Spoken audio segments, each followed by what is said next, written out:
My boss used his position to humiliate everyone beneath him, so I made sure his downfall came from someone he never saw coming, me. I was 24, working as an assistant at Davidson & Associates, a mid-tier consulting firm where my boss Trevor treated everyone beneath him like personal servants. Trevor had this thing where he'd humiliate people in meetings, not just criticism, but calculated psychological warfare designed to break you down. He'd make junior employees stand while he berated them, force people to work weekends on fake urgent projects, then laugh about it Monday morning. The worst part? Trevor was untouchable. His uncle owned the company. Dad had connections. Everyone just accepted that working there meant enduring his sadistic power trips. Let me paint you a picture of what working for Trevor was actually like. Every morning he'd arrive at 10:30, despite demanding everyone else be there by 8 m, with his expensive coffee and designer suit, looking like he owned the world. Which, in our little corner of it, he basically did. His first order of business was always the same: find someone to torment. It could be anything. Your report formatting was wrong. Your email response took too long. You breathed too loudly during a phone call. Trevor had this supernatural ability to find fault in literally everything, and he'd deliver his criticism with the precision of a surgeon and the cruelty of a serial killer.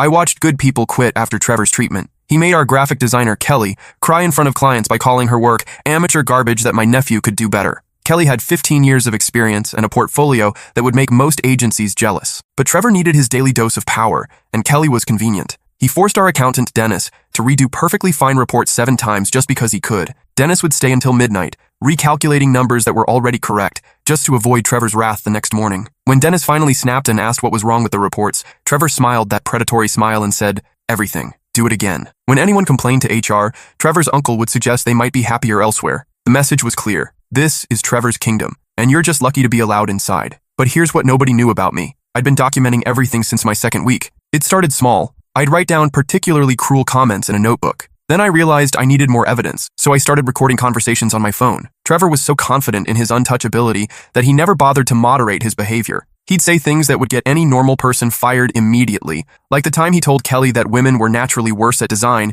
because they were too emotional to think logically, or when he informed Dennis that people from your background weren't cut out for high-level financial work. Dennis was Puerto Rican, in case the casual racism wasn't obvious enough. The more I documented, the clearer the pattern became. Trevor wasn't just a bad boss. He was a predator who got sexual satisfaction from destroying people's confidence and careers. He'd target whoever seemed most vulnerable on any given day and systematically tear them down until they either quit or broke completely. Being awkward and desperate for the paycheck, of course, I kept my head down, but I was building a case. The first major incident I captured on video happened during our quarterly review meeting. Trevor had called everyone into the conference room to discuss performance improvements. What he actually did was spend 2 hours systematically humiliating each person in front of their coworkers. He started with Bryce, our junior consultant. Bryce was 22, fresh out of college, and eager to prove himself. Trevor had been setting him up for failure for weeks, giving him impossible deadlines, contradictory instructions, and no support. When Bryce inevitably struggled, Trevor pounced. "Bryce," Trevor said, his voice dripping with false concern, "I'm starting to wonder if you're actually capable of handling professional responsibilities." Bryce shifted uncomfortably. "I've been working really hard." "Working hard?"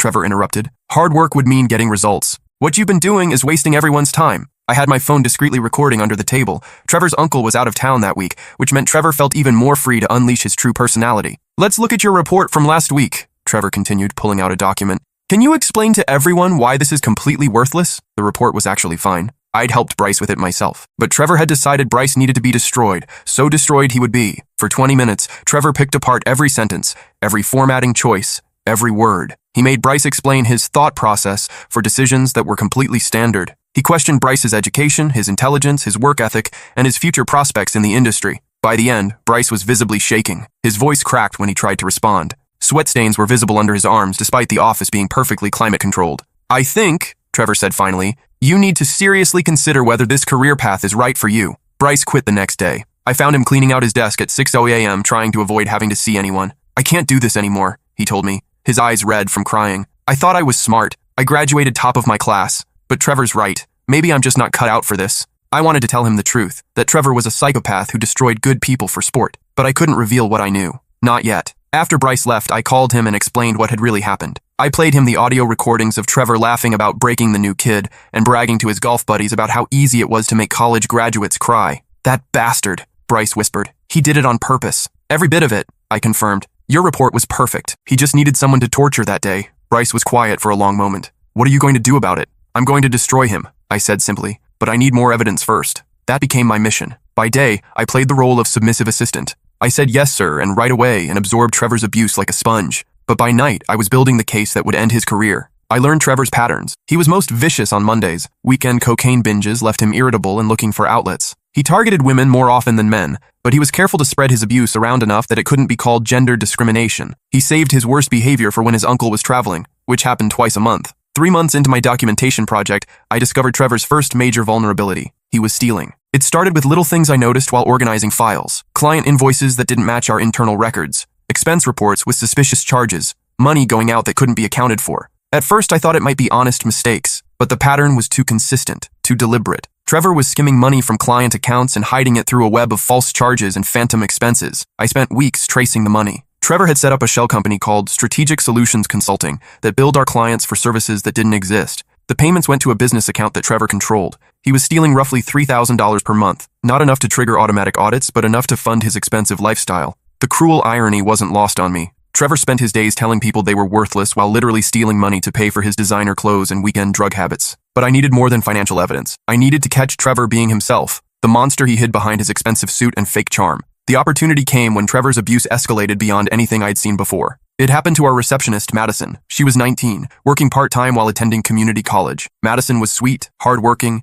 and completely innocent of office politics, which made her perfect prey for Trevor. The trouble started when Madison accidentally transferred a client call to the wrong extension. It was a minor mistake, the kind that happens dozens of times per day in any office. But Trevor saw an opportunity. "Madison," he called out from across the office. "Come here." Madison walked over, looking nervous. She could sense something was wrong. "Did you transfer the Hartwell call to extension 247? Trevor asked. "Yes, That was wrong." Trevor cut her off. "The call should have gone to 245. Madison's face fell. "I'm sorry. I can call them back and—" "No," Trevor said sharply. "The damage is done. Because of your mistake, we look unprofessional." This was insane. The client had been transferred to the right department, just a different person within that department. It was the kind of non-error that gets corrected in 30 seconds with no consequences, but Trevor was just getting started. "This is part of a pattern with you," he continued, his voice getting louder so everyone in the office could hear. "Last week you were 3 minutes late. Yesterday I saw you checking your phone during work hours." Madison looked confused. She'd been 2 minutes late exactly once because her bus broke down, and she'd glanced at her phone when her mom texted about a family emergency.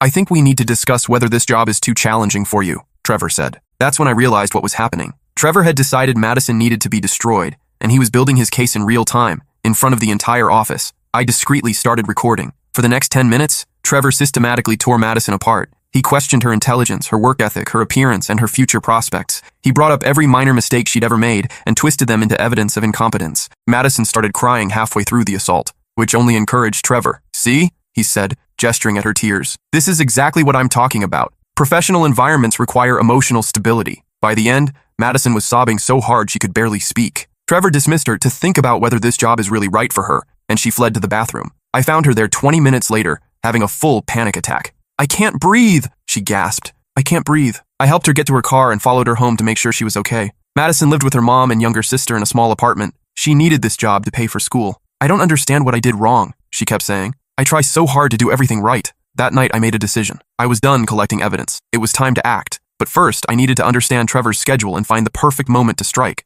Trevor's downfall needed to be public, devastating, and permanent. The opportunity came 3 weeks later. Our biggest potential client, Meridian Industries, was coming in for a presentation that could secure a 7-figure contract. Trevor had been preparing for months, taking credit for work our entire team had done. But here's what Trevor didn't know. I'd been in contact with someone at Meridian for months. Not officially, of course. My college roommate's girlfriend worked in their procurement department. Through casual conversations, I'd learned exactly what Meridian was looking for in a consulting partnership. I'd also learned something crucial about Meridian's CEO, Mr. Richardson. His father had built the company after being humiliated by a previous boss who'd destroyed his confidence and nearly derailed his career. Mr. Richardson had made it company policy to cut ties immediately with any vendor that mistreated employees. This information gave me the perfect weapon against Trevor. But I also discovered something else that made my revenge even sweeter. Mr. Richardson's procurement department had been secretly investigating their potential partners. They'd heard rumors about problems at Davidson and Associates and were looking for confirmation. I anonymously sent them some of my recordings. Then Trevor crossed a line that changed everything.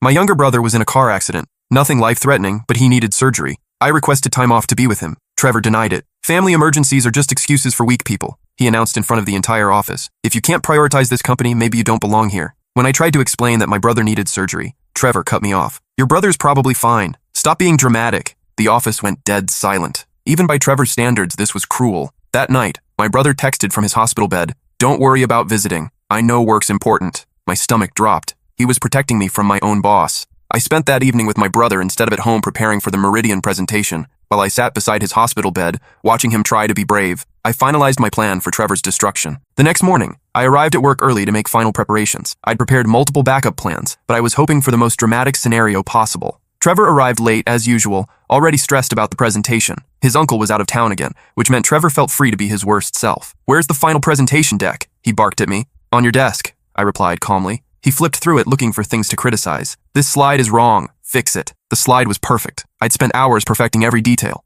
"What's wrong with it?" I asked. "Everything," he snapped. "Just fix it." This was classic Trevor, creating busy work to assert dominance, but I played along. "And when Meridian Industries gets here," he continued, "you'll stand in the corner and take notes. Don't speak unless I tell you to." "Of course," I said. What Trevor didn't realize was that I'd spent the morning preparing a completely different presentation, one that told the real story of Davidson and Associates. Hidden in my laptop was everything. Financial records showing Trevor's embezzlement, video recordings of his abuse, audio of him admitting to falsifying reports. I'd also prepared a detailed dossier on every employee Trevor had driven away, complete with exit interview recordings I'd secretly made. The pattern of abuse was undeniable. When the Meridian team arrived, Trevor was in full performance mode. He introduced himself with his usual arrogance, clearly expecting to charm them with his fake charisma. "Welcome to Davidson and Associates," he said with his practiced smile. "I'm Trevor Davidson, senior partner and head of client services." He wasn't actually a partner, and the senior title was completely made up, but Trevor had been lying about his position for so long that he probably believed it himself. He gestured dismissively in my direction. "This is my assistant.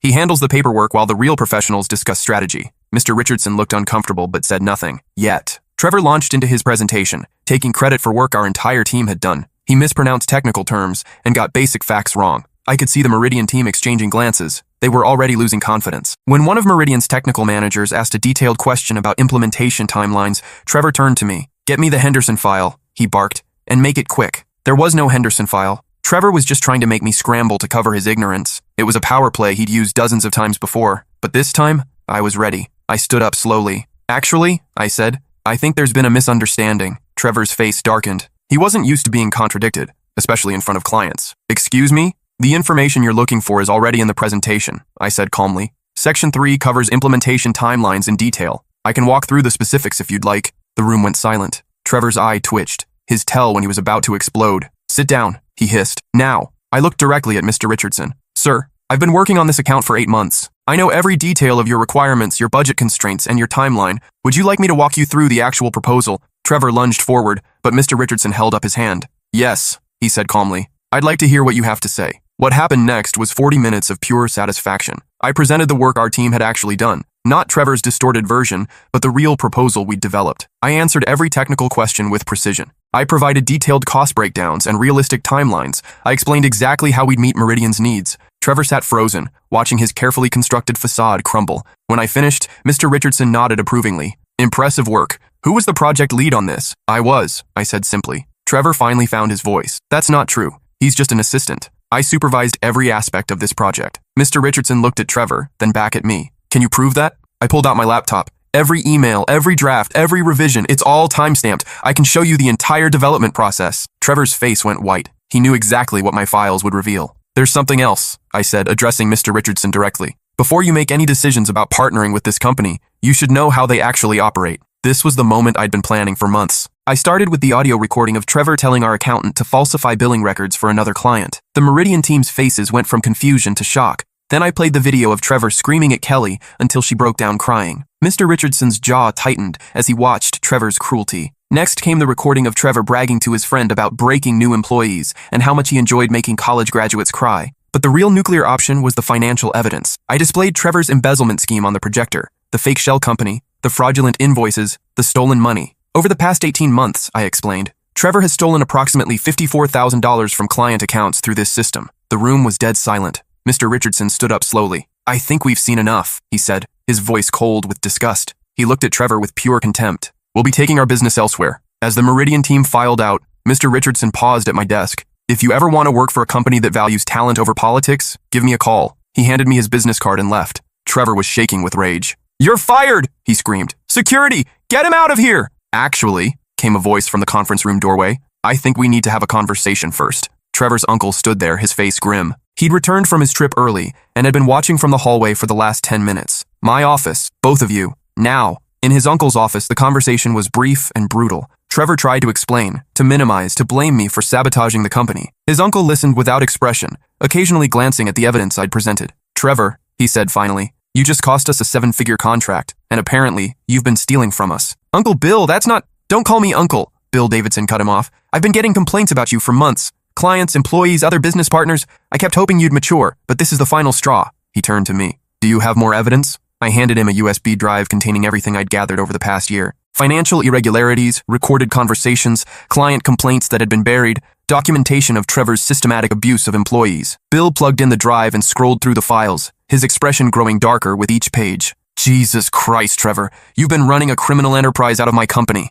Trevor tried to speak, but Bill cut him off. You're terminated immediately. I'm calling the police about the embezzlement. Security will escort you out, and if you ever set foot in this building again, I'll have you arrested for trespassing. He looked at me. As for you, I'm promoting you to senior account manager, 40% salary increase, your own team, and full authority to restructure our client services department. Can you start immediately? I looked at Trevor, who was staring at me with pure hatred. Yes, I said. I can start right now. Trevor was escorted out by security 20 minutes later. As he walked past my desk, now cleared of his personal belongings, he stopped and hissed. This isn't over, he hissed. I looked up at him calmly. Actually, it is. That was the last time I saw Trevor for 3 years. The immediate aftermath was even more satisfying than I'd anticipated. Word spread through the industry faster than I expected. Trevor's embezzlement and abusive behavior became office gossip at competing firms within days. His professional reputation was destroyed so thoroughly that he couldn't get hired anywhere. Meanwhile, I was rebuilding Davidson and Associates from the ground up. My first priority was hiring back every good employee Trevor had driven away. I called Bryce, who was working at a coffee shop and considering giving up on consulting entirely.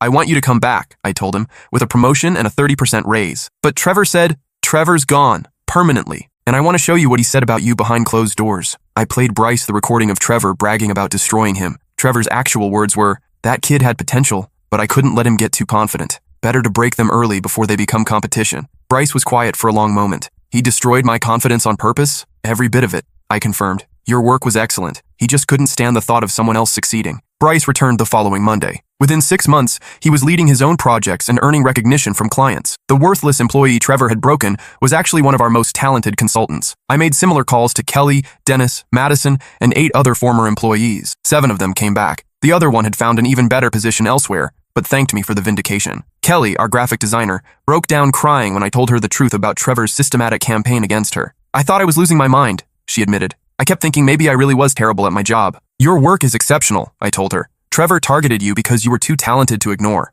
Within a year, Kelly's designs were winning industry awards. Trevor's amateur garbage was being featured in national publications. But rebuilding the team was just the beginning. I also had to repair relationships with clients who'd been alienated by Trevor's behavior. I started by reaching out to every client we'd lost in the past 2 years. I explained what had happened, apologized for Trevor's conduct, and offered to fix any problems he'd created. Most were skeptical at first. Trevor had burned bridges so thoroughly that many assumed the entire company was corrupt. But I was persistent, and I had evidence to back up my claims. One client, Harrison Manufacturing, agreed to meet with me after I sent them recordings of Trevor mocking their provincial business practices and calling their CEO a small-town idiot who got lucky. We always suspected he looked down on us, their CEO told me, but we never imagined he was actually this contemptuous. Harrison Manufacturing became one of our biggest accounts within 6 months. The turnaround was dramatic. Employee satisfaction scores went from 2.1 out of 10 to 8.7 out of 10. Client retention improved by 340%. We started winning contracts again, including several from companies that had specifically avoided us during Trevor's reign.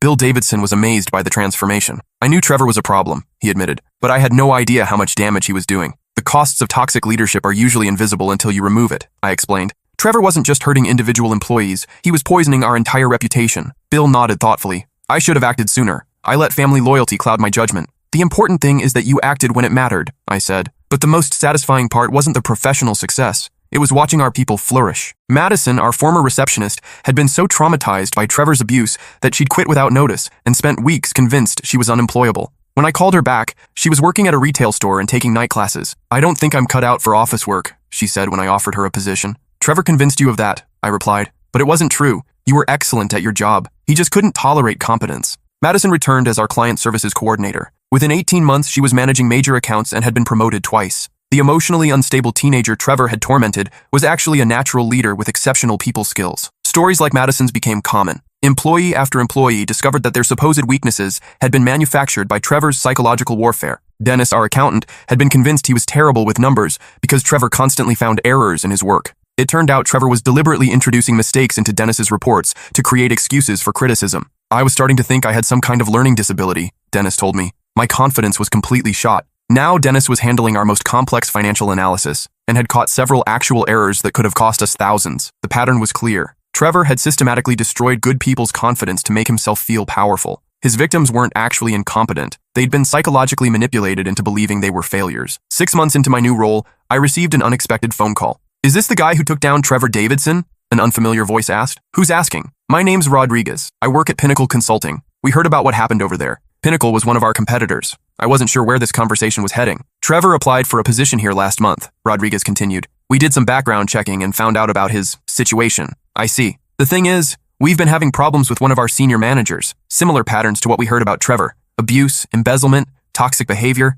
We were wondering if you might be willing to consult on how to handle it." Over the next year, I received dozens of similar calls. Apparently, my takedown of Trevor had become legendary in local business circles. Companies started reaching out for advice on identifying and removing toxic leaders. I developed a consulting service specifically focused on workplace bullying and corporate abuse. The demand was overwhelming. Apparently, there were a lot of Trevors out there, and companies were finally starting to take the problem seriously. My brother, meanwhile, made a full recovery from his surgery. When I told him about the expanded business, he laughed. "So, Trevor's cruelty literally created a new career for you?" "Pretty much," I said. "His abuse was so systematic that I learned to recognize all the warning signs. That's the most poetic justice I've ever heard, but the best was yet to come. 2 years after Trevor's firing, I was contacted by the FBI's white-collar crime unit. Trevor's embezzlement at Davidson and Associates had been just the beginning. After losing his job, he'd become increasingly desperate and had started running more elaborate financial scams. He'd been arrested for defrauding investors in a fake consulting company, stealing money from a nonprofit he'd volunteered with, and running an elaborate Ponzi scheme targeting small business owners. "Your evidence from the Davidson case was crucial," the FBI agent explained. "It established a pattern of behavior that helped us build our case." Trevor was sentenced to 8 years in federal prison, but even that wasn't the end of the story. 3 years after Trevor's firing, I decided to leave Davidson and Associates to start my own consulting firm. I'd learned everything I could from rebuilding the company, and I wanted to build something entirely new. Mr. Richardson from Meridian Industries was my first client. He'd kept my business card all this time, waiting for me to make my move. "I knew you'd start your own company eventually," he said. "Someone with your integrity and skills won't work for someone else forever." My new firm, Pinnacle Solutions, specialized in 2 areas: traditional business consulting and toxic workplace remediation. We helped companies identify and remove abusive leaders while rebuilding healthier organizational cultures. The business grew rapidly. Apparently, there was enormous demand for consultants who understood both the business and psychological aspects of workplace abuse. We landed 6 major contracts in our first year. By year 2, we had 12 employees and were turning down work. By year 3, we were one of the fastest-growing consulting firms in the region. The cruel irony wasn't lost on me. Trevor's abuse had taught me everything I needed to know about toxic leadership.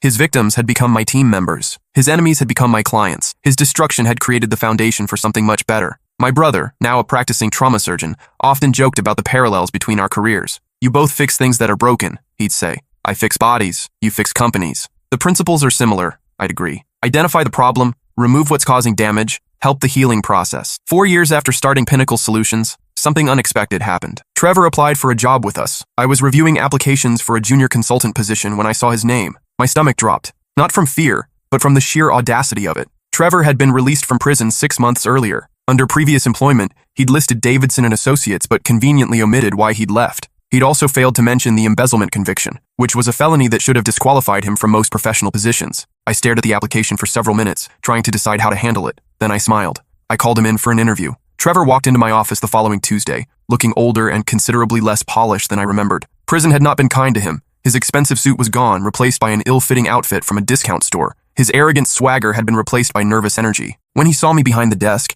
his face went through approximately 17 different emotions before settling on pure horror. "Hello, Trevor," I said pleasantly. "Please have a seat." He remained standing, clearly calculating whether he should run. "I think there might be some kind of mistake," he stammered. "No mistake," I said. "You applied for a position with Pinnacle Solutions. I'm the founder and CEO. Please sit down." Trevor reluctantly took the chair across from my desk. His hands were shaking slightly. "I didn't realize you'd started your own company," he said, trying to regain some composure. "Really? It's been pretty well covered in the trade publications. We're actually quite successful." I gestured around my office, which was larger and more elegantly appointed than Trevor's had ever been. "But let's talk about your application," I continued. "I notice you left out some important details about your time at Davidson and Associates." Trevor's eye twitched. "Same tell 4 years later." "I can explain."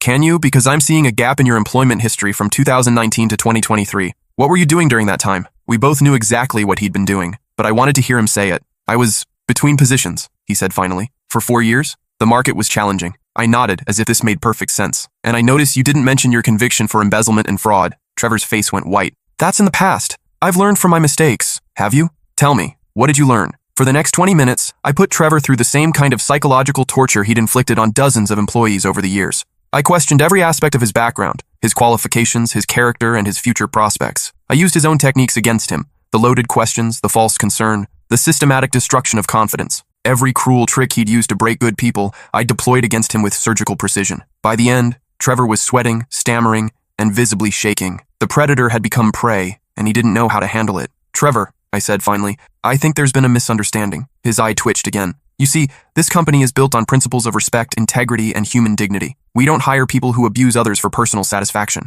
I stood up and walked around my desk. More importantly, we don't hire convicted felons who lie on their applications. Trevor tried to speak, but I held up my hand. But I want to thank you, I continued. Your behavior at Davidson and Associates taught me everything I needed to know about toxic leadership. In a very real sense, you created this company. I gestured toward the wall, which displayed awards and recognition our firm had received for workplace culture and employee satisfaction. Every technique you used to destroy people, I learned to identify and counter. Every psychological weapon in your arsenal became part of my defense system. Trevor was staring at me with a mixture of hatred and disbelief. Your victims became my team members. Your enemies became my clients. Your destruction became the foundation for something much better. I walked to the office door and opened it. I think you should leave now, I said calmly. Security will escort you out. As Trevor stumbled toward the door, I called after him with the same words he'd used on countless victims. Oh, and Trevor, I hope someone shows up for you. He left without looking back. That evening, I called my brother to tell him about the interview. He was finishing a particularly challenging surgery and needed some comic relief. You used his own techniques against him? He asked, laughing. Every single one.